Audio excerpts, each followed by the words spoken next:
Hello everyone, welcome back to another Ask Robyn. I'm Erin from the Parents Hub and this is Robyn from Play Move Improve. Thanks for being here, Robyn. Thanks for having me again. I'm so inspired already. So inspired. It's really great. Okay, we're going to get into our question, which is about a 3-year-old. So the question is, my 3-year-old won't sit still during story time. Should I be concerned? No. So first of all, when's story time happening? We go to story time at the library, maybe at playgroup. A 3-year-old might be going to doing story time activities at kinder. I really want to go for what our children developmentally need. They need to integrate their reflexes first. I'll explain. Okay. Don't worry. Yeah.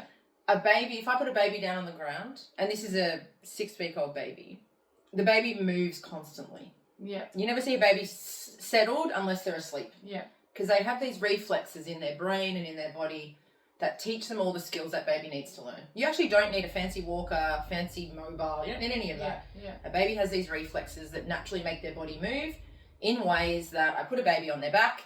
They will learn through reflexes how to roll. Oh, now the baby's on their tummy.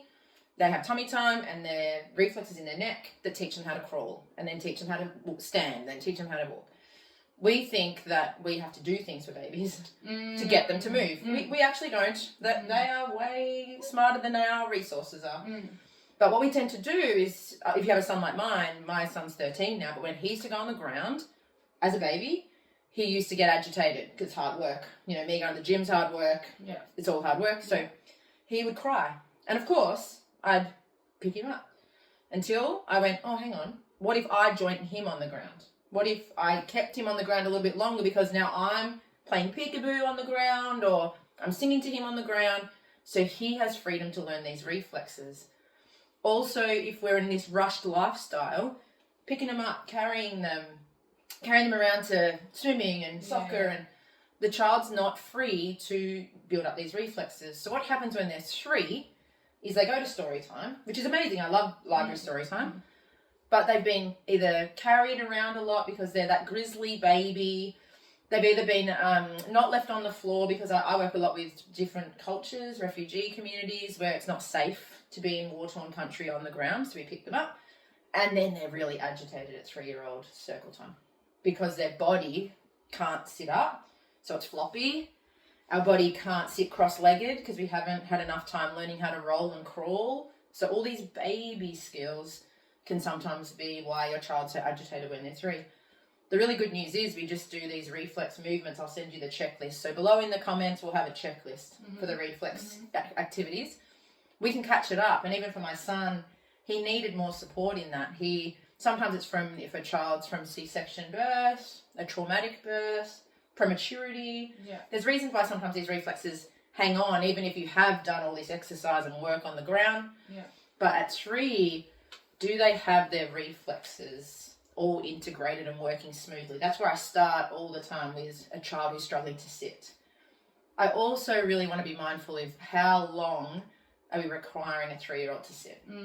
Is it a quick story and like an engaging story? Like, where is the green sheep? Great story, because we keep this repetitive, but where is the green sheep? And the kids are getting involved and they're looking in the book. Is it engaging?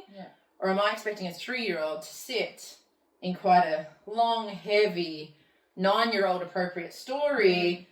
I'm bored. And if I'm bored, that 3-year-old's going to be bored. And then we're expecting a 3-year-old, because the curriculum says 20 minutes of sitting, I can't sit for 20 minutes. Like, we make these videos so short and sharp because that's our attention span. But some 3-year-olds are expected to sit for this long. So a little bit of his reflexes, which we'll send you the checklist for. And the other part is a realistic expectation that a child of 3 has about an attention span of 3 to 4 minutes. And so keep it 3 to 4 minutes and you might have a different outcome. But I know a lot of these circle times aren't 3 to 4 minutes. They're 20 to 30 minutes.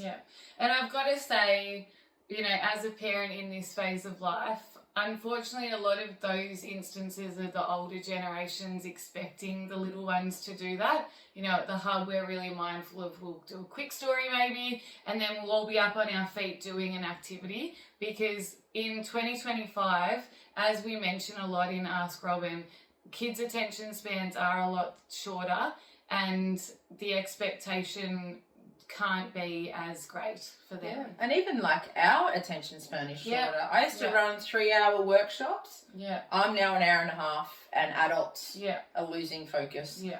A really beautiful book is by Jonathan Hart called Stolen Focus. Okay. It gives us all a reality check, and I don't want to sort of lower expectation, but I want us to build compassion. Yeah. Yeah. So I'd still love a 3-year-old to learn how to sit and focus for 3 to 4 minutes as we do at the hub, right? Yeah.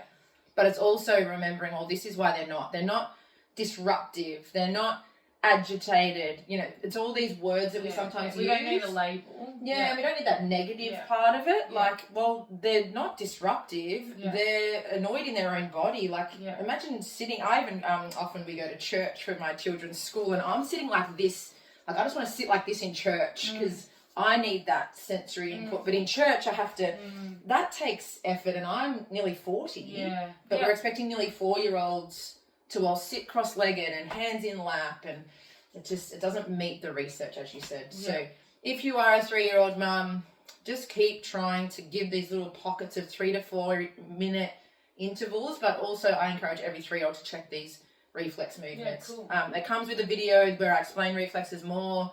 Super simple to check their movements, and the best thing about reflexes is how you improve it is you just keep doing these videos. Just do it as part of your daily routine. Yeah. Awesome. All right, so go check that out. Hope it helps. See you. Bye.